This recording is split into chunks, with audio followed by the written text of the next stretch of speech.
Hi everyone, I am going to be doing a little series where I tell people how to start their own stories, whether they be book stories or video game stories. And talking as a book writer myself, at first I didn't know and really didn't care for writing books because they were pretty boring to me.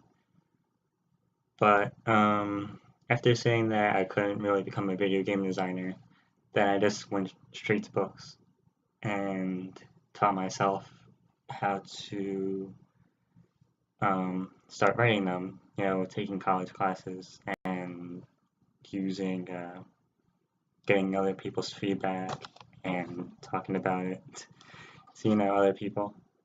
So the first story I wrote, which was a video game story, I wrote it in high school, and it's called Nightmares Do Come True. This is a creepypasta inspired story. As you can tell from the front cover, you got Polybius, you got Slender Man, you got Jeff the Killer. At first, I kind of wanted to have something else on the cover as well, but this is what I got, and that's why it was the final result before I just scrapped it. This is the back cover. It says dreams aren't real, but nightmares are, and it's just kind of like a catchy back uh, subtitle thing or whatever, just to grab people's attention. And so does the title, which is also important for video games and movies, and just generally titles of stories, just to grab people's attention. You could also use the title "Nightmares Do Come True" for various other forms of story, like what are the nightmares exactly? Are they just nightmares inside your head? Or are they nightmares of like folklore type monsters or various other things like that? And the next part I'm going to be showing you is the characters I made for it and the plot lines and how I'm going to be talking about how I did that. For these characters, of course, as it's a creepypasta story, I have different characters like the Rake, Sonic.exe, um, the Pokemon creepypasta characters like Steven, Jessica, Miki, and like the Missing No type things.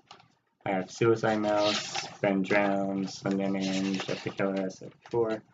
I even have that My Little Pony creepypasta thing, Cupcakes, Pinkie Pie. And these are all just random characters I thought of because they were the most famous during the time. And I felt that they had the most potential for fighting game, for a fighting game. And this fighting game was supposed to be like Street Fighter mixed with Super Smash Brothers. And along with that, these characters are very different from each other. Like, it's supposed to be a different type. Like, one's attack, one's defense, one specializes in counters. With Sonic, this guy has, tremendous speed, of course, being Sonic the Hedgehog. And you have the Pokemon trainer, who the more his health goes down, the next Pokemon he'll send out, like, it goes like Pikachu, Missing No, then Mickey, Charmander. And for each of these characters, of course, I looked up and read again the creepypasta entries and wrote a story around that somehow. I was pretty young when I wrote it, and I had a bunch of other guys and people help me write it too. Their name, like two in particular, are Devin Cassidy and Nick DiCarvalho. They're just people I knew from high school.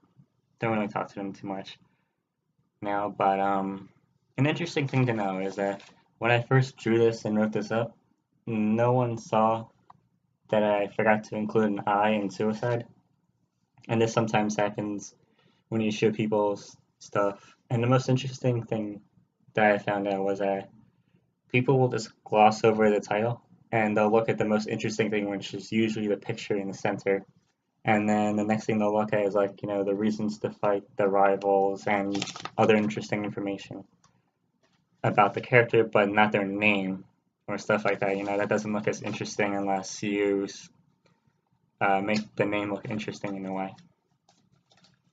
And of course, you could just make a storyline based off of the characters themselves. Like, it could just be like a regular, simple storyline, like I've written. And the first way I started writing was in a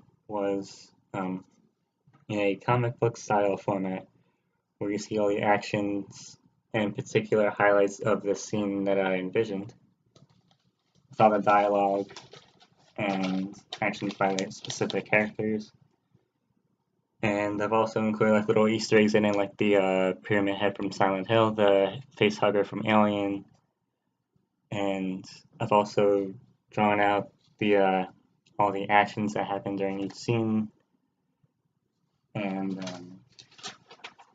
that's pretty much it for that part. And the reason why I started with a creepypasta story was because it was easier to take a bunch of stuff from that and make it into its own story. It's basically fan fiction. You know, I recommend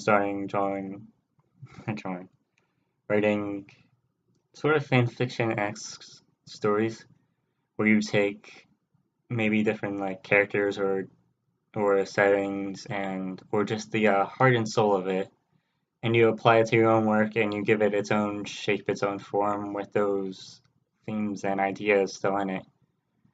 And the thing with creepypastas is that it's very simple, very campfire, sit around the campfire, tell a story-esque type of stories. So that's very simple. That's a very simple starting point. And with the video game version of this, I thought like of like I said, is 2D Street Fighter, Smash Brothers type video game. And for the stages, they're all pretty wacky with like their own conditions. Like there's this ocean one where you start on a raft, you keep fighting each other, and then sometimes like you may knock each other down, or that raft will just break, and they'll each be floating around in sea, still fighting each other while your health decreases, and you see all these spooky stuff in the water. So spooky. And like there are different stage hazards, like you can impale one of your foes on these spikes, or you'll get strangled to death by one of these hands that are sitting up in these castles. Or maybe Sonic will just run by and tank your ass or something. So after that, after sort of designing or just laying the foundation of that story, I wrote different endings, and like you saw, the comic style story. I drew little alternate costumes for each character. Like for the Rake, I had like Wolverine or the Left 4 Dead Witch, and I drew like their own little tiny story thing. For like Jeff the Killer, I have Jane the Killer and the Joker, of course. Sonic, I have Tailsaw and Shadow, even though I probably should have drew Sonic instead. And stuff like that, like Suicide Mouse with the Abandoned by Disney and the mini Slender Man. You have Seth from Street Fighter and Slender Woman, which was just like a Roll 63 of the character. So I hope that gives you enough information to start out with. Please comment to help me figure out what to do for the next video, or if I should just make another video at all. So thank you for listening, and goodbye. Have a nice day.